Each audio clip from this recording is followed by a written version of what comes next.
세계 뉴스, 국방 소식을 소개하는 위클리 뷰글입니다. 여러분의 구독과 좋아요는 컨텐츠 제작에 큰 힘이 됩니다. 오늘 준비한 소식은 K1A2 전차를 K1A3 전차로 개량하는 사업에 대한 소식입니다. 현재 우리 육군은 방위사업청과 함께 다양한 K계열 전차의 개량 사업을 추진하고 있습니다.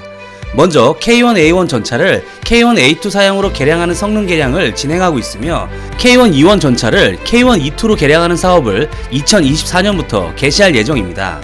그리고 2027년부터 K1A2를 K1A3로 개량하는 계획을 가지고 있는데요. K1A2 전차는 K2 흑표 전차와 함께 기계화 부대에서 활약할 주력 전차로 북한에 비상사태가 발생하면 가장 먼저 전차 부대의 북진이 육군의 전쟁 시나리오입니다. K1A2의 개량 사업 개시 연도가 2027년으로 아직 시간적 여유가 조금 있는 편인데요. 이에 방위사업청의 발주에 따라 국방기술품질원이 수행 중인 선행연구에서는 4가지 신기술이 검토되고 있습니다. 이에 K1A2를 K1A3로 개량 시 어떠한 4가지 기술을 적용하게 될지 자세히 알아보도록 하겠습니다. 첫 번째로 360도 외부 감시 체계입니다. K1A2 전차에 대한 외부 감시 체계는 미국의 이라크 시가전 경험, 이스라엘의 레바논 전쟁 경험을 반영한 것이었습니다. 특히 이스라엘은 전 세계 국가 중 현대적 기갑 장비를 활용한 시가전 및 대게릴라전 경험이 가장 풍부한 국가지만 그럼에도 레바논 침공 작전과 가자지구 시가전 상황에서 헤즈볼라의 대전차 미사일 및 대전차 로켓의 공격을 받아 전차와 장갑차 21대가 관통되는 피해를 당할 정도로 고전을 면치 못했습니다. 한국도 마찬가지 상황에 직면할 수 있습니다.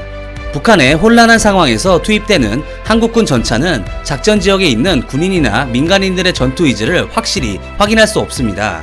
그리고 상대가 설사 공격하더라도 이것은 체계적이지 않고 독단적인 공격일 가능성이 높습니다. 그리고 미국과 이스라엘처럼 북한의 독립적인 부대들이 게릴라성 공격에 고전을 면치 못할 가능성도 매우 큽니다. 이스라엘은 이러한 상황을 반영해 기갑 차량용 360도 감시 체계를 개발하고 있습니다.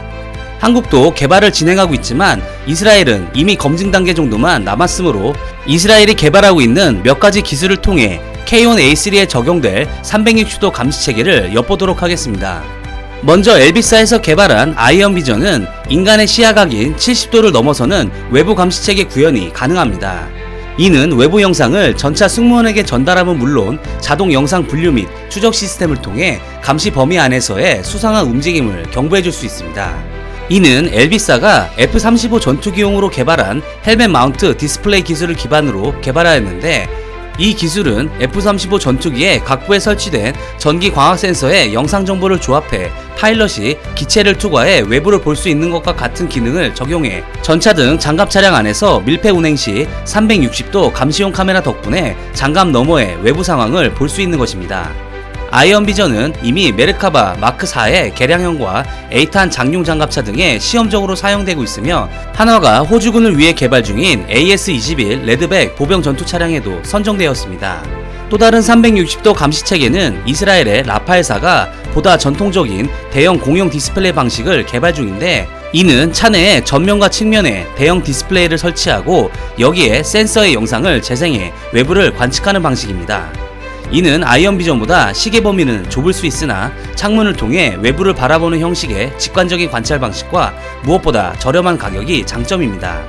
한국의 경우 국방과학연구소에서 워리어 플랫폼 사업을 통해 보병용 상황인식 기술을 개발하고 있는데 이 기술은 병사들이 네트워크를 통해 연결되어 서로 간 음성, 전문, 전장 영상 등을 실시간으로 공유할 수 있으며 무엇보다 헬멧에 카메라가 장착되어 있어 360도에 걸쳐 영상 정보를 획득하고 카메라가 탐지한 긴급 표적이나 이동하는 표적을 경고해줍니다.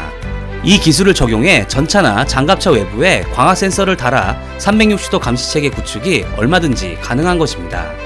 두 번째로 2세대 복합 장갑으로 교체입니다. K1과 K1A1에 적용된 1세대 층상 복합 장갑보다 더욱 향상된 성능의 2세대 복합 장갑은 현재 K2 흑표에 적용되어 있습니다.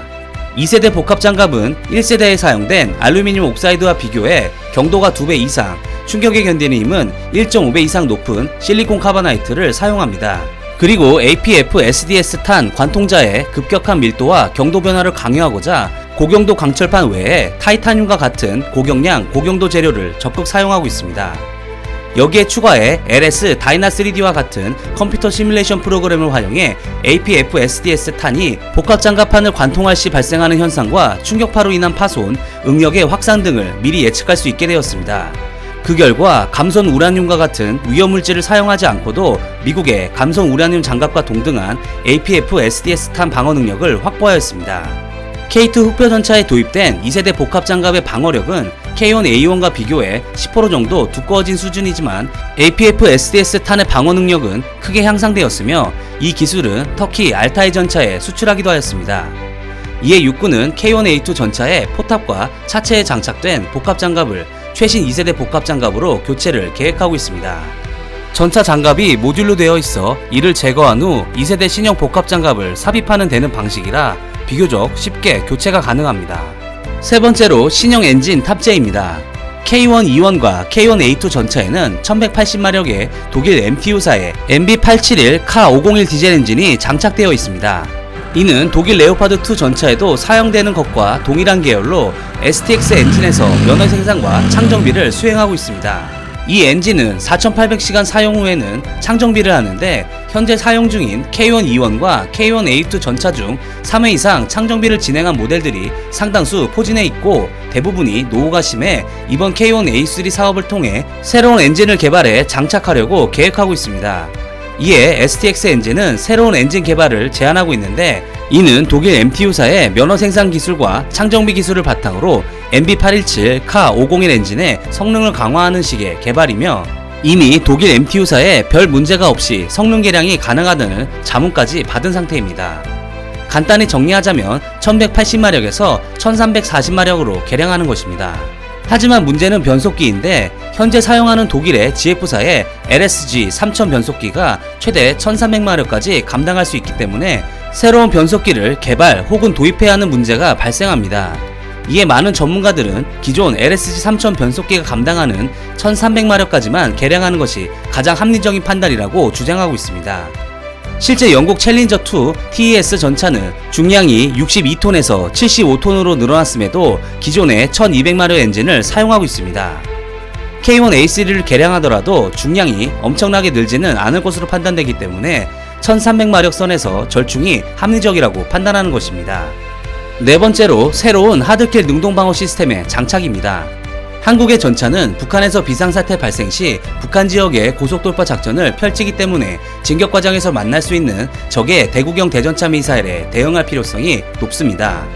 이미 국방과학연구소가 K2 흑표 전차용으로 파편 요격탄을 발사하는 하드킬 능동방어 시스템을 개발했으므로 이를 K1A3 개량 사업에 도입할 수 있습니다.